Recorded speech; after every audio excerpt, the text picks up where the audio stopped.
Henri Buzicazo, bonjour. Bonjour. Aujourd'hui, c'est le lancement de Vertulou et qui colle avec une actualité riche en matière de gestion locative, d'encadrement des loyers et de location.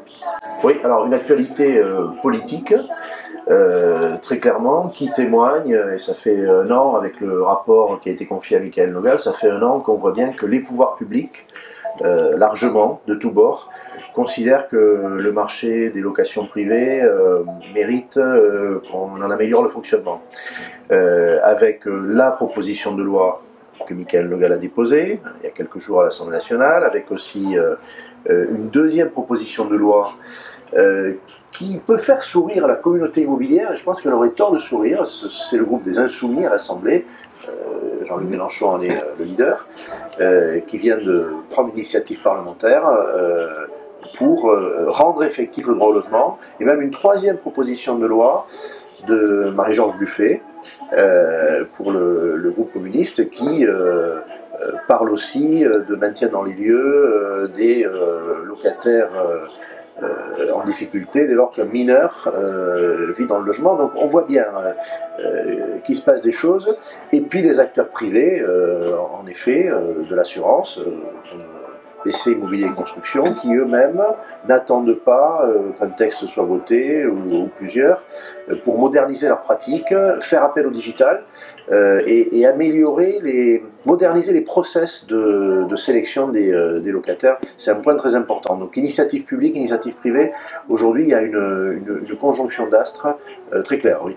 Et puis on peut parler aussi des municipales où le logement fait une percée dans les thèmes de campagne. Agnès Buzyn préconise aujourd'hui l'encadrement des loyers.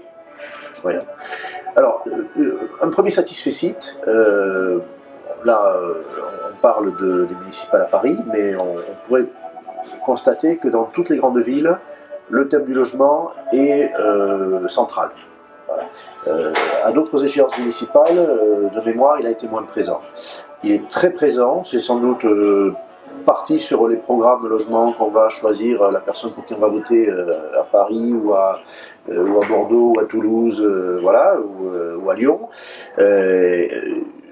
Agnès Buzyn, comme l'ensemble de ses compétiteurs, a un programme pour le logement. Moi je constate d'abord que la question du logement, elle est moins clivante qu'on le croit. Bien sûr qu'il y a de l'idéologie, on est plus social, on est moins social, on est plus libéral. En attendant, ce que tu viens d'évoquer sur la candidate En Marche et le fait qu'elle ne rejette pas l'encadrement des loyers à Paris, il y a quelques années, il fallait être de gauche, représenter la gauche pour être favorable à l'encadrement. C'est plus le cas aujourd'hui. Parce que dans les grandes villes, il y a effectivement un problème d'évolution trop rapide du prix des loyers par rapport aux revenus des ménages. Donc c'est pas forcément à rejeter, avec un mécanisme tel qu'il existe depuis la loi Elan, qui est souple, qui n'est pas autoritaire, mais qui régule. Et de la même manière, dans la proposition de loi de Jean-Luc Mélenchon et de ses collègues insoumis, il y a la demande que l'encadrement soit généralisé sur tout le territoire, avec des modes d'encadrement différents selon qu'on est en marché très tendu ou pas, la volonté aussi que tous les propriétaires soient sécurisés avec une garantie universelle qui serait un produit public, là où Michael Nogal préconise des solutions privées. Peu importe, on voit qu'il y a une volonté commune, qu'on soit à droite, à gauche ou au centre, de réguler, de tempérer le marché des locations et d'abaisser les barrières à l'entrée et de sécuriser les investisseurs. Parce que c'est un thème porteur qui touche tout le monde. Est-ce que c'est un argument électoral Oui, c'est un argument électoral. Dans les métropoles, on a entre 50 et 60% des habitants qui sont des locataires. Ça, il ne faut pas l'oublier. On parle aujourd'hui dans une ville, Paris, où on est à plus de 60% des habitants qui sont des locataires. Et la probabilité que cette proportion croisse est très forte. Parce que acheter à Paris est de plus en plus difficile, que le statut de locataire colle bien avec la mobilité, les obligations de mobilité, les urbains sont très mobiles. Oui, c'est aujourd'hui un sujet central que celui du parc locatif privé, du parc locatif social aussi. Encore une fois, dans la proposition de loi que j'évoquais, il est proposé Mais il y a des libéraux qui le pensent, que la proportion de logements sociaux dans une ville, elle est de 25% aujourd'hui, hein, depuis la loi Allure, soit montée à 30%, avec d'ailleurs le pouvoir donné au préfet si les acteurs privés ne ménagent pas cet équilibre. Bon, là encore, il y a de l'idéologie, elle est typée cette proposition, mais on voit bien que l'offre HLM dans les villes, c'est un sujet, elle est insuffisante dans toutes les grandes villes, et l'offre privée et son fonctionnement, c'est le deuxième grand sujet. Est-ce que parler aux locataires, parler de l'encadrement des loyers, ça porte des voix? J'ai la certitude, pour faire un travelling Est-ce qu'on peut comptabiliser ça? J'ai la certitude que l'élection du président Hollande à l'époque a beaucoup reposé sur cette promesse qu'il avait faite, qui a été mise en œuvre par Cécile Duflot ensuite, qui est l'encadrement des loyers. La preuve est faite que des populations qui ne lui étaient pas spontanément acquises, des cadres, des professions libérales, qui ont du mal à payer leur loyer dans les grandes villes, ont probablement porté leur suffrage vers François Hollande. Oui, ça fait faire des voix aujourd'hui parce que qu'attendent quand ils vont élire leur maire ou leur président de la République dans 2 ans et demi les ménages, ben, ils attendent des solutions à des problèmes. Voilà, hein. Et c'est une solution concrète. Est-ce qu'elle est bonne, est-ce qu'elle est mauvaise? Je fais partie de ceux qui ne l'ont jamais trouvée mauvaise telle qu'elle est en France. C'est-à-dire on définit des loyers médians qui eux-mêmes sont le fruit de l'observation du marché. Donc c'est pas nous casse, ça casse pas le marché, ça vient simplement écrêter les excès. Et puis il y a des marges de manœuvre, moins 20%, plus 20%, moins 30%, on peut jouer autour du loyer médian. On peut même déplafonner si le logement, il faut le rappeler, a des caractéristiques particulières. Bref, c'est pas un mécanisme insoutenable. Oui, je pense qu'aujourd'hui, il y a des besoins. On sait que des maires, des candidats dans cette période d'élection municipale ont clairement dit qu'ils allaient réfléchir et qu'une fois élus, ou ils mettraient en œuvre, ou ils étudieraient la possibilité ou la nécessité de le faire. Et non seulement des maires de gauche et des figures de la gauche, bien sûr on peut penser à Lille, mais beaucoup d'autres villes ne l'excluent pas. À Toulouse, c'est un maire centriste, et bien sous la pression, Jean-Luc Moudenc a créé une commission avec des élus de tous bords de son conseil municipal pour mesurer s'il ne faudrait pas mettre en œuvre l'encadrement si demain il est élu, ou réélu. Donc c'est un sujet qui était tabou, clivant. Il est très pragmatique aujourd'hui ce sujet. Autre sujet au cœur de l'actualité, c'est le coronavirus. On va en entendre parler évidemment dans les municipales, mais au niveau de l'immobilier, selon toi, qu'est-ce que ça peut avoir comme impact? Tout ce qui peut porter préjudice à la confiance des ménages porte préjudice à l'immobilier. Le ressort essentiel du marché des achats et des ventes, du marché des locations, c'est la confiance. On sait quand on va s'engager dans le choix d'un nouveau logement, si on l'achète et qu'on s'endette, ou si on le loue, que c'est pour plusieurs années, donc il faut une visibilité. Que ce soit un climat d'attentat, un climat social dégradé, que ce soit un climat sanitaire inquiétant, tout ça va évidemment avoir des conséquences. C'est indéniable. Je ne parle même pas des annulations d'événements, de salons d'immobilier, etc., qui risquent d'être compromis, et de salons grand public ou de salons professionnels. Le MIPIM a été différé. Je parle simplement de ce que les ménages vont avoir en tête. Aujourd'hui, je crois qu'il va y avoir un repli, et que clairement, pendant quelques semaines, quelques mois, le plus court sera le mieux, les ménages vont penser à autre chose que d'investir. C'est malheureusement probable qu'il y ait un coup de ralentissement. Dernière question, j'aimerais avoir ta vision de la place des femmes dans l'immobilier. Tu diriges l'IMSI, qui est une école de professionnels de l'immobilier.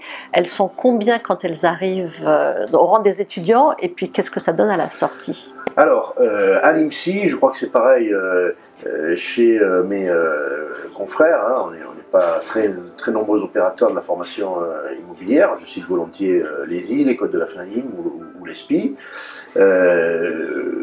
On a une représentation des femmes selon les promotions, des jeunes femmes, mais pas seulement, il y a aussi des personnes en reconversion, plus âgées, qui correspond bon an mal an à la place des femmes dans la population.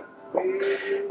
Et même depuis 2-3 ans, une légère surreprésentation. Donc, qu'est-ce que ça veut dire? À l'entrée, tout secteur confondu, BTS, post-bac, bachelor, niveau bac plus 3, ou niveau master, on a une représentation favorable des femmes.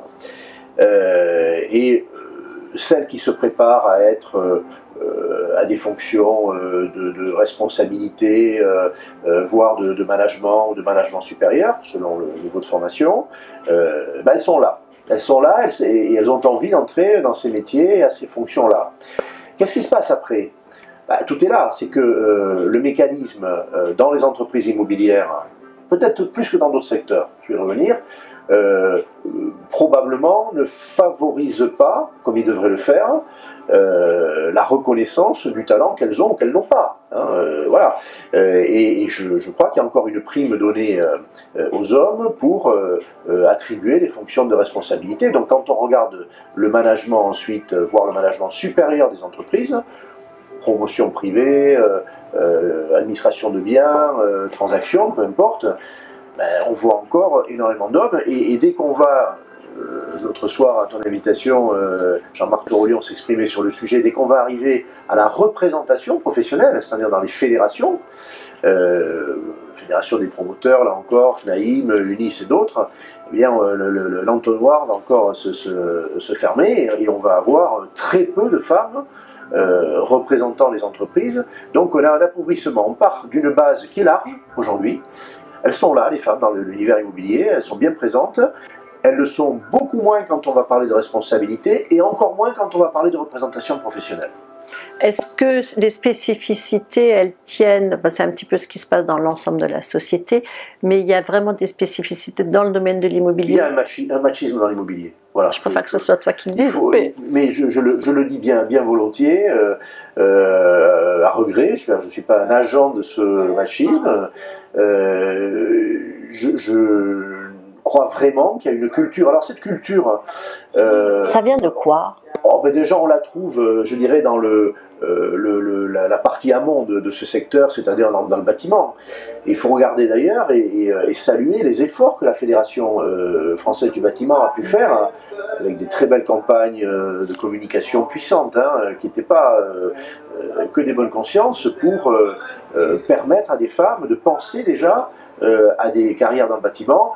La pénibilité étant en recul, voilà, la mécanisation, tout ça, le critère de la force physique, aujourd'hui, heureusement, est moins discriminant qu'il l'a été avant, mais c'est certain que dans le bâtiment, entre des évidences liées à la place de la force à un moment donné, mais qui sont périmées, et puis une culture voilà, hein, qui remonte très très haut, on a ça en amont de ce secteur. Donc ça a contaminé, c'est ma lecture, ça a contaminé aussi l'aval, c'est-à-dire les services, et dans les services, de la même manière, les hommes dans ce secteur probablement ont défini des codes en leur faveur, je le crois vraiment. Alors ils s'aperçoivent aujourd'hui, ce qui est intéressant, c'est qu'il y a une inflexion, et les médias peuvent y prendre leur part.